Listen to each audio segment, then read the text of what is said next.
The Little School is a novel written by Alicia Partnoy, a woman who was disappeared during the dirty war period of the history of Argentina.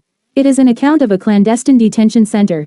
She tells of all the people that she met and saw through a tiny hole in her blindfold. The guards made sure prisoners of the Little School did not talk with each other or see each other. Prisoners were beaten and tortured for almost any reason, and many were killed. Military regimes are not at all unusual in Argentina, but those that ruled from 1976 to 1979-10 were unique in the number of civilians, mostly young people, who were kidnapped, jailed, tortured, and/or murdered because of their political beliefs. Early in 1977, the author was taken into custody by the army and sent to the Little School, one of many camps where dissidents were taught their lessons. Imprisoned without charges, she spent almost a year blindfolded and bound, cut off from friends and family, including her child, until being inexplicably released.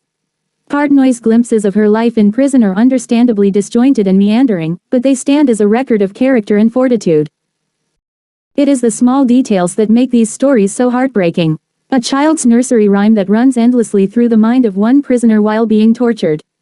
A friend's jacket that shields the guard's blows once that friend is removed from the school, possibly killed. A broken tooth kept in a matchbox that reminds one prisoner she is still whole. The glimpses of life another prisoner catches through the bottom of the blindfold, where it doesn't quite lay flat against her cheeks. The sheer delight in catching raindrops in the palm of a hand where the window leaks during a storm. Alicia Mabel Partnoy, born 1955 in Bahia Blanca, Argentina, is a human rights activist, poet, college professor, and translator.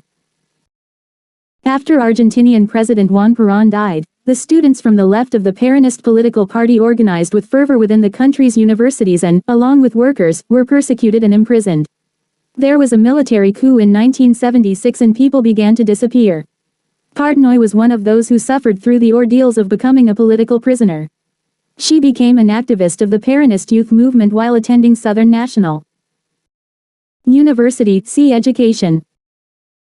She was taken from her home, leaving behind her 18-month-old daughter, on January 12, 1977, by the Argentinian army and imprisoned at a concentration camp named the Little School, La Escuelita. For 3.5 months, Partnoy was blindfolded.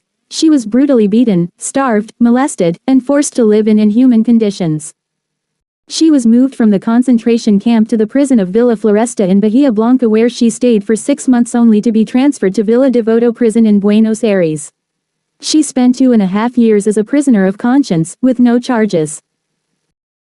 In 1979, she was forced to leave the country, coming to the U.S. as a refugee with her daughter, where they were reunited with her husband in Seattle, Washington.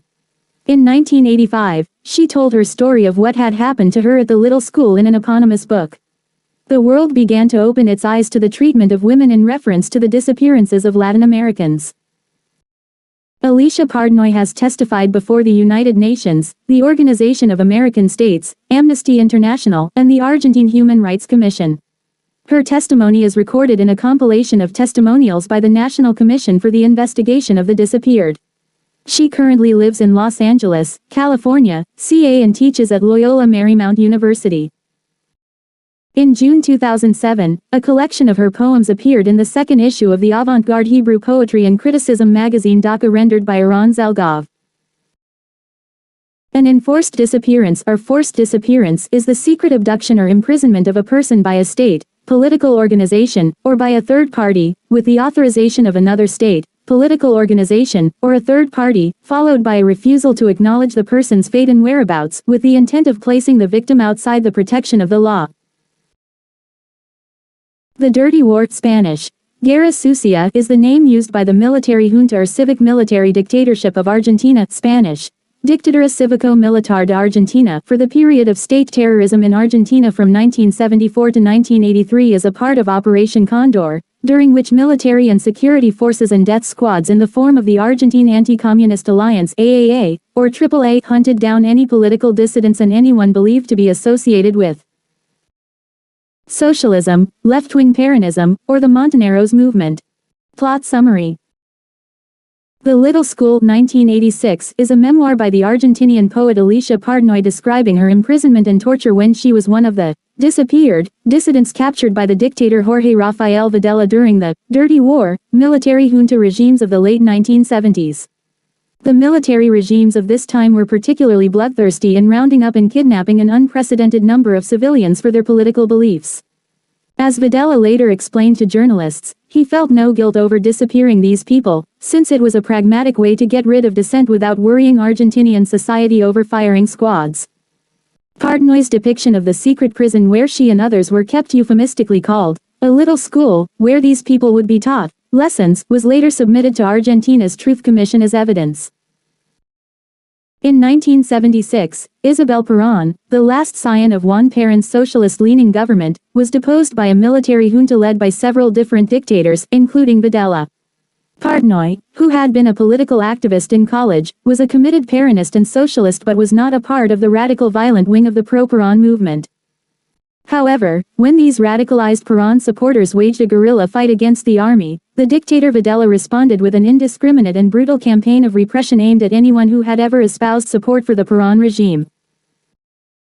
In 1977, Partnoy was arrested by the Argentinian army and separated from her 18-month-old daughter Ruth, who was lucky to end up with relatives and survive this gruesome period of history. Sentenced to the little school, in her home city of Bahia Blanca without any charges, Partnoy spent almost 4 months tied up and blindfolded, cut off from contact, not only with her family, but also with any of the other prisoners who were there with her. Eventually, the blindfold she was forced to always wear developed a small hole through which she could see a little bit of what was around her, but it was still almost impossible to communicate since one of the things the guards made sure to do was to prevent prisoners from talking to one another. The memoir offers us glimpses into the horrors that Partnoy experienced, heard, and could sometimes see. Prisoners were beaten and tortured for almost any reason and often for no reason at all. Guards spent their time degrading, humiliating, sexually assaulting, and insulting the prisoners, who were often on the edge of starvation. One of the most horrifying things is the fate of the 2 babies that were born in the prison. Not only did these births mean that heavily pregnant women were disappeared, but it is unclear what happened to these children after they were ripped away from their mothers. In an interview given later, Partnoy reveals that both mothers, like many of the prisoners, were eventually killed and that their families are still looking for any information about the missing babies.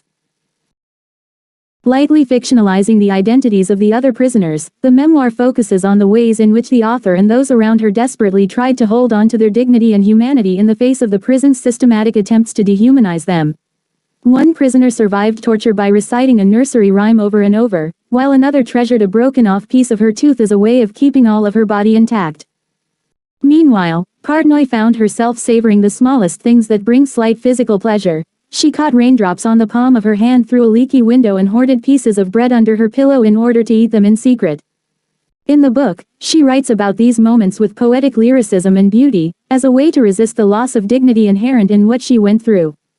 There are also random moments of mercy from the guards. Once, she has access to a toothbrush, and on another day, she is suddenly allowed to recite some poetry to her fellow prisoners.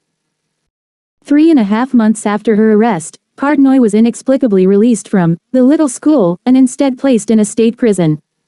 There, conditions were terrible, but nowhere near the torture and dehumanization she experienced in secret detention. After 2 years in state prison, Partnoy was just as inexplicably released and able to reunite with her daughter and family. The little school ends with several appendices where Partnoy tries to lay out as many concrete details as she can remember about the other prisoners and the guards that she encountered, information that was later used as evidence during Videla's eventual trial. Videla died in prison in 2013.